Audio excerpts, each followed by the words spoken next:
Hello, friends. This is Dave Hurwitz, executive editor at ClassicsToday.com, here with another little box that's still kicking around. You never know what's in print, what's out of print, what comes back, what goes away. It's just unbelievable. But I was buzzing around the internet and I found this one, which is really kind of cool.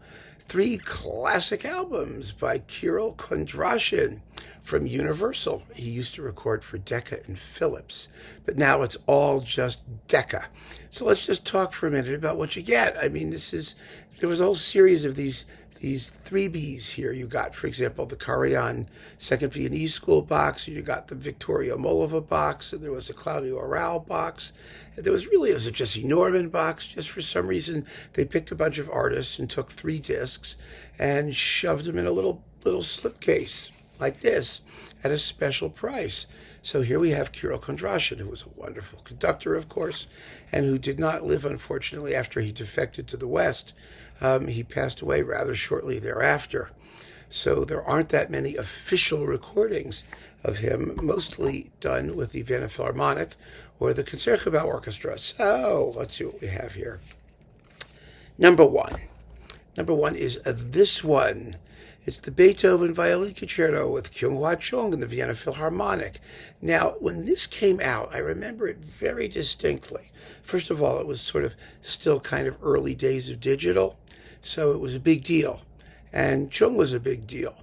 And this was a lovely performance of the Beethoven. However, some critics, and I remember this, they said that, oh, here we go, Gramophone said this is the first digital recording of the Beethoven Violin Concerto.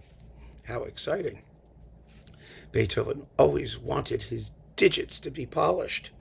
Let's see, and it's a fine achievement with plenty of texture that makes plenty of texture. Okay. With that clarity of texture, pardon me, that makes even the best analog recordings sound muddy by comparison. Oh, that's such hogwash. Oh, my goodness, what foolishness. And, of course, they don't mention the interpretation at all. It's all about the sonics. Well, who cares? Nowadays, there are millions of digital Beethoven violin concertos, so we don't give a damn if this is the first one. It's very, very good. It really is. But as I said, some critics felt that Chung's approach was a little bit too smooth, too beautiful, too creamy, too romantic. I don't know. I think it sounds lovely, and that's, I don't think we need to say much more about it. It's a very traditional performance. The first movement's 25 minutes long. The finale is a little bit shy of 10, which is actually a very good tempo. I mean, it's a beautifully paced performance. It's nicely done. It's not really about Kondrashin, of course. It's about Chung.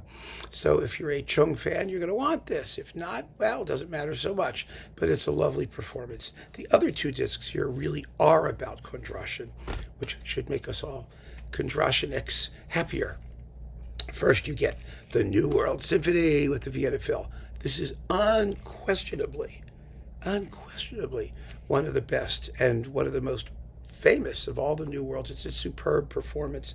What really kind of blew my mind about this one is that when I did my New World Roundup, I deliberately did not mention this one because there's so many New World Symphonies and so many excellent ones that, you got to leave a couple out. And oh my goodness, you folks almost took my head off. You all screamed at me, "Where's Kondrashin? Why didn't you mention Kondrashin?" And I said, well, there are only a few hundred really good ones aside from Kondrashin. But yes, it deserves to be lumped with the best ones. It's a perfectly splendid performance, wonderfully played, gorgeously recorded. And actually, this particular issue only has the symphony on it. I prefer the reissue. Why? Because it came with the Antal Dorati Dvořák American Suite, which is absolutely fabulous.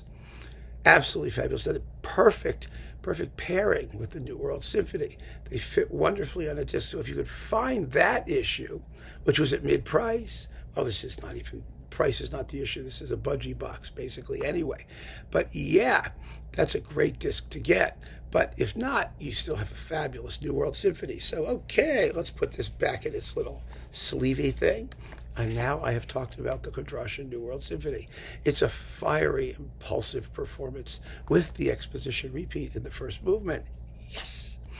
Just terrific. Next, well, this was interesting. Scheherazade, but not entirely Scheherazade, because if you look at the back, here's the back, you see there, look at that, see this?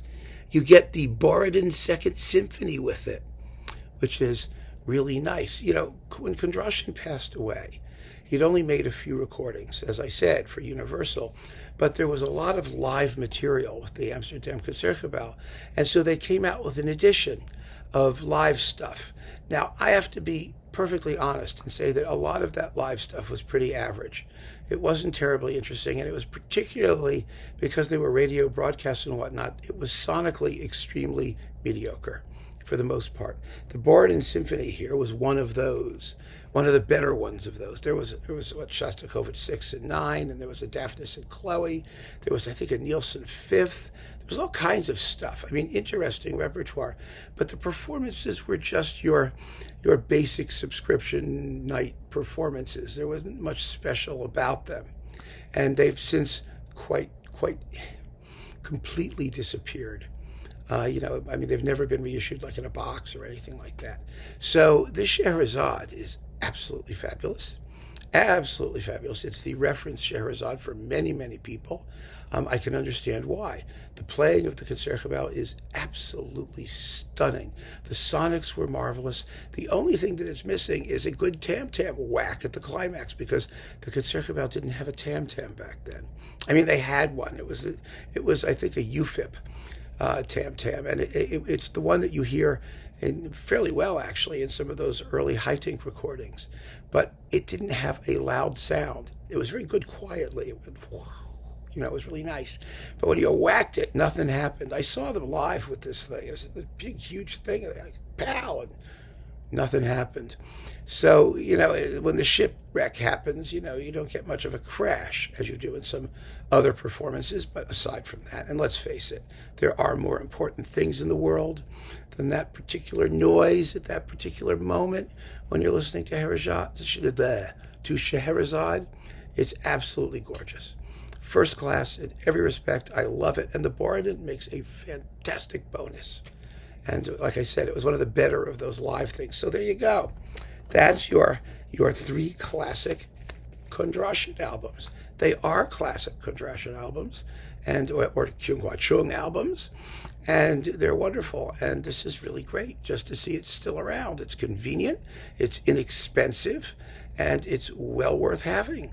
So keep on listening, friends. Thanks for joining me. Take care.